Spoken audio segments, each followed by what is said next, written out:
Alors, Franck Thévenot est membre du groupe BNI Vendôme et conseil en marketing et développement commercial. Franck, tu as 8 minutes. Merci Marc-Liliane. La pérennité et le développement commercial de vos entreprises font partie de vos missions de dirigeants des plus prioritaires. On va commencer assez doucement ensemble, mais j'ai besoin de vous. On prend le challenge ensemble, on essaye ? Oui. Merci. Donc nous allons simuler un lancer de ballon dans un panier de basket. Allez-y, on s'y met. Allez, hop, tout le monde. Si vous n'êtes pas, on ne va pas y arriver. Hein. Vous êtes prêts ? Allez, on shoot. Qui c'est qui a réussi ?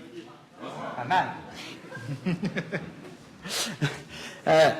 Alors, sachez quand même que vous étiez sous pression, il y avait un adversaire qui arrivait, d'accord ? Vous venez de faire un aller-retour du terrain, mais félicitations, vous avez réussi. Une des clés de cette réussite, c'est les 3 T, d'accord ? Les 3 T se basent sur talent, travail et ténacité. Qui, d'après vous, doit être le mieux préparé ? Le commercial qui souhaite gagner une affaire ou le sportif qui souhaite être sur une des 3 places du podium? Les deux, effectivement. Les deux, dans les deux situations, la préparation, l'entraînement, la maîtrise professionnelle sont de rigueur. D'accord ? Une particularité quand même dans la vente. Il n'y a pas de place au numéro 2. Les acteurs commerciaux peuvent être comparés effectivement à des sportifs, mais les clés de la réussite durable, eh bien, je vais vous en donner quelques-unes. Les 8 expertises de la performance commerciale, les 8 leviers de la réussite commerciale, et avant le résumé final en 8 points, qui vous dira que le business, c'est du bon sens, du pragmatisme et de l'efficacité, nous verrons les 8 alertes de la réussite. 8 expertises de la performance commerciale, cette recette permet de générer la cohérence et de donner de la dynamique dans votre plan d'action, dans votre plan de développement. La stratégie et le marketing, le plan d'action et le plan de communication, le management et l'organisation, le recrutement et la formation. C'est ça qui va vous permettre d'optimiser votre performance commerciale et comme le challenge est, multiplier par 2 vos taux de réussite. Dans vos actions, où estimez-vous vos forces et faiblesses aujourd'hui? Regardez un petit peu ces 8 points d'expertise. Stratégie, marketing, plan d'action, plan de communication, management, organisation, recrutement et formation. C'est cette complémentarité-là qui va faire votre optimisation commerciale globale. Numéro 1, mon positionnement produit et société me permet d'avoir des offres légitimes et concurrentielles. 2, mon mode stratégique de commercialisation et mes cibles clients sont déterminés pour me permettre de dégager des marges nécessaires à mon développement. 3, ma latitude d'action et de négociation est en rapport avec mon marché et mes objectifs.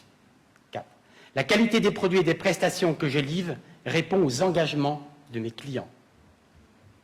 Chaque semaine, je respecte mon plan d'action. Chaque trimestre, il évolue. Je n'ai de cesse de communiquer qualitativement et quantitativement. Mes collaborateurs, comme mes partenaires, sont à mon image, performants et motivés. Je me forme régulièrement pour être au meilleur niveau de compétence et au niveau de compétence de mon marché. Ce sont les outils. Maintenant, nous allons parler de comportement et de compétences. Et je vous propose d'aborder les 8 comportements des vendeurs numéro 1. 1. Je prépare et simule chaque entretien à l'avance, avec des options différentes par scénario. 2. Nous n'avons qu'une seule occasion pour faire une bonne première impression. Je suis conscient que 80% donc, de mes ventes se basent sur la prise de contact et la qualité de mon marketing direct. J'ai un partenaire ici qui n'en démontrera pas non plus. Le premier acte de vente est l'écoute. Alors je m'attache à faire des découvertes clients complètes. Je me suis doté d'un plan et d'un argumentaire de vente. Ma collègue l'a dit aussi tout à l'heure, plan d'action, argumentaire, tout ça doit être formalisé. Et ça doit être fondé sur des exemples légitimes que j'exploite dans 100% des cas. Je mets en avant ma société, mes équipes et mes offres de solutions. Et toujours en avantage client, en avantage service pour lui. Je démontre que ma solution répond aux besoins du client en faisant une démonstration adaptée aux attentes. 7. Je réponds à 100% aux objections en justifiant que mon prix, si besoin, et je conclus en temps voulu. Être premier, c'est un métier, on en a parlé en préambule, d'accord? Donc sur chaque opportunité, je veux remporter la préférence par l'écoute et l'adaptation de mon offre. Nous venons de voir les 8 points cruciaux du développement commercial, les 8 leviers de la réussite commerciale, les 8 comportements des vendeurs. Imaginez un petit peu quand même que ces axes de travail-là sont les mêmes pour les 4 grands business. Le B2B, le B2C, la grande et moyenne distribution et dans les différents réseaux de magasins. Pour avoir travaillé dans les 4, c'est aujourd'hui, maintenant, en tant que consultant, c'est ce que je peux dire, eh bien, ce sont les mêmes règles de réussite qu'on va pouvoir toujours appliquer. Appliquons des méthodes, appliquons des règles et associons nos propres capacités et compétences commerciales. Mais il est important aussi, toujours en parlant de positif, de voir les 8 alertes de remise en cause. Toujours les avoir aussi en cible, parce que plus l'enjeu est important, plus les outils d'évaluation, plus les règles de remise en cause vont nous servir. Donc je vous propose de voir les 8 alertes de remise en cause. 1. Le CA ne correspond pas à la qualité de travail ni à la potentialité de mon marché. 2. Sur le dernier trimestre, le développement de mon entreprise est inférieur à 10%. Chaque année, je dois faire plus.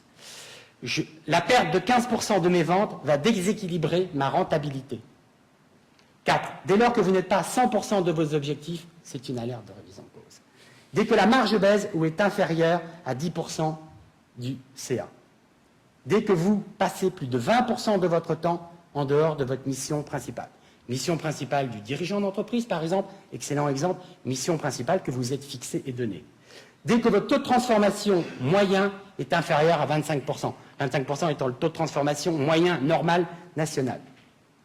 Dès que le turnover salarial est inférieur à 15% et où le taux de réclamation client est supérieur à 1%.